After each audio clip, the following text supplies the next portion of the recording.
रमा एकादशी व्रत कथा। नमस्कार दोस्तों, आज के हमारे इस वीडियो में हम आपके लिए लेकर आए हैं रमा एकादशी की व्रत कथा। क्या आप जानते हैं कि रमा एकादशी का व्रत करने से बड़े बड़े पाप नष्ट हो जाते हैं और जीवन में सुख समृद्धि व शांति आती है। तो चलिए सुनते हैं रमा एकादशी की पावन कथा। रमा एकादशी का महत्व। धर्मराज युधिष्ठिर कहने लगे कि हे भगवान, मैंने आश्विन शुक्ल एकादशी अर्थात पापाकुंचा एकादशी का सविस्तार वर्णन सुना। अब आप कृपया करके मुझे कार्तिक माह के कृष्ण पक्ष की एकादशी के विषय में भी बतलाइए। इस एकादशी का क्या नाम है तथा इसके व्रत का क्या विधान है, इसकी विधि क्या है, इसका व्रत करने से किस फल की प्राप्ति होती है, कृपया ये सब विधान पूर्वक कहिए।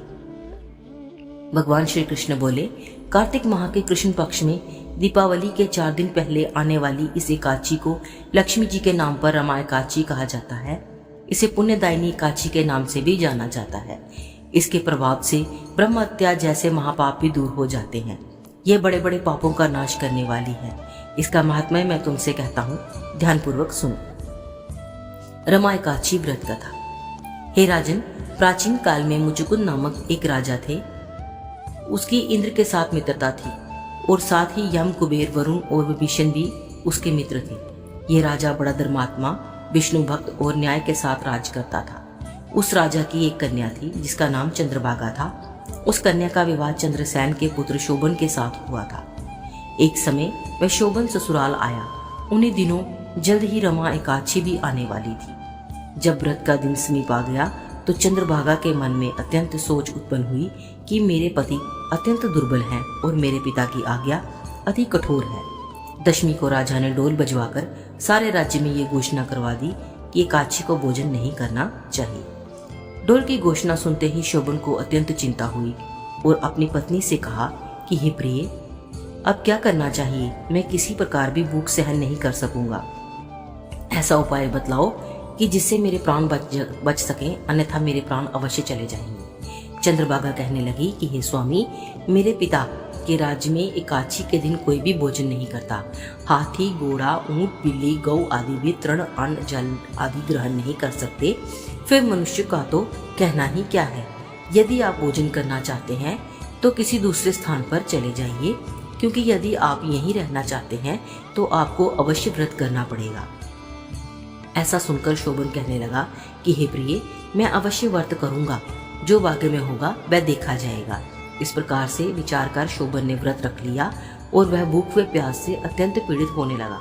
जब सूर्य नारायण अस्त हो गए और रात्रि को जागरण का समय आया, जो वैष्णवों को अत्यंत हर्ष देने वाला था, परंतु शोभन के लिए अत्यंत दुखदायी हुआ। प्रातःकाल होते शोभन के प्राण निकल गए। तब राजा ने सुगंधित काष्ठ से उसका दाह संस्कार करवाया, परंतु चंद्रभागा ने अपने पिता की आज्ञा से अपने शरीर को दग्ध नहीं किया और शोभन की अंत्येष्टि क्रिया के बाद अपने पिता के घर में ही रहने लगी। रमा एकादशी के प्रभाव से शोभन को मंदराचल पर्वत पर धन धान्य से युक्त तथा शत्रुओं से रहित एक सुंदर देवपुर प्राप्त हुआ। वह अत्यंत सुंदर रत्न और वैधर्य मणि जड़ित स्वर्ण के खंभों पर निर्मित अनेक प्रकार की स्फटिक मणियों से सुशोभित भवन के बहुमूल्य वस्त्रभूषणों तथा छत्र व चंबर से विभूषित गंधर्व और अप्सराओं से युक्त सिंहासन पर आरूढ़ ऐसा शोभायमान होता था मानो दूसरा इंद्र विराजमान हो। एक समय मुचुकुंद नगर में रहने वाले एक सोम शर्मा नामक ब्राह्मण तीर्थ यात्रा करता हुआ घूमता घूमता उधर जा निकला और उसने शोभन को पहचाना। शोभन भी उसे पहचान कर अपने आसन से उठकर उसके पास आया और प्रणाम आदि करके कुशल प्रश्न किया। ब्राह्मण ने कहा कि राजा मुचुकुंद और आपकी पत्नी कुशल से है, नगर में भी सब प्रकार से कुशल है, परंतु हे राजन, हमें आश्चर्य हो रहा है। आप अपना वृतांत कहिए कि ऐसा सुंदर नगर जो ना कभी देखा ना सुना आपको कैसे प्राप्त हुआ। तब शोभन बोला कि कार्तिक कृष्ण की रमा एकादशी का व्रत करने से मुझे ये नगर प्राप्त हुआ, परंतु ये अस्थिर है। ये स्थिर हो जाए ऐसा उपाय कीजिए। ब्राह्मण कहने लगा कि हे राजन, ये स्थिर क्यों नहीं है और कैसे स्थिर हो सकता है, आप बताइए, फिर मैं अवश्य में वह उपाय करूंगा। मेरी इस बात को आप मिथ्या ना समझिए। शोभन ने कहा कि मैंने इस व्रत को श्रद्धा रहित होकर किया है।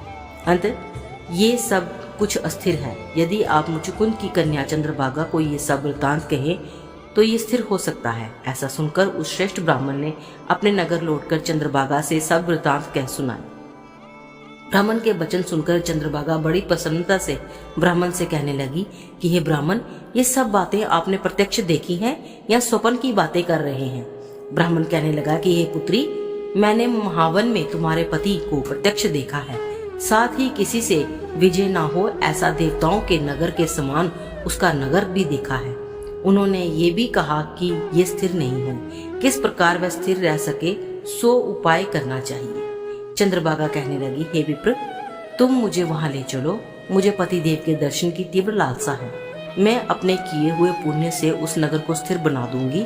आप ऐसा कार्य कीजिए जिससे उनका हमारा संजोग हो, क्योंकि वियोगी को मिला देना महान पुण्य है। सोम शर्मा ये बात सुनकर चंद्रभागा को लेकर मंदराचल पर्वत के समीप वामदेव ऋषि के आश्रम पर गया। वामदेव जी ने सारी बात सुनकर वेद मंत्रों के उच्चारण से चंद्रभागा का अभिषेक कर दिया। तब ऋषि के मंत्र के प्रभाव और एकादशी के व्रत से चंद्रभागा का शरीर दिव्य हो गया और वह दिव्य गति से प्राप्त हुआ। इसके बाद बड़ी प्रसन्नता के साथ अपने पति के निकट गई।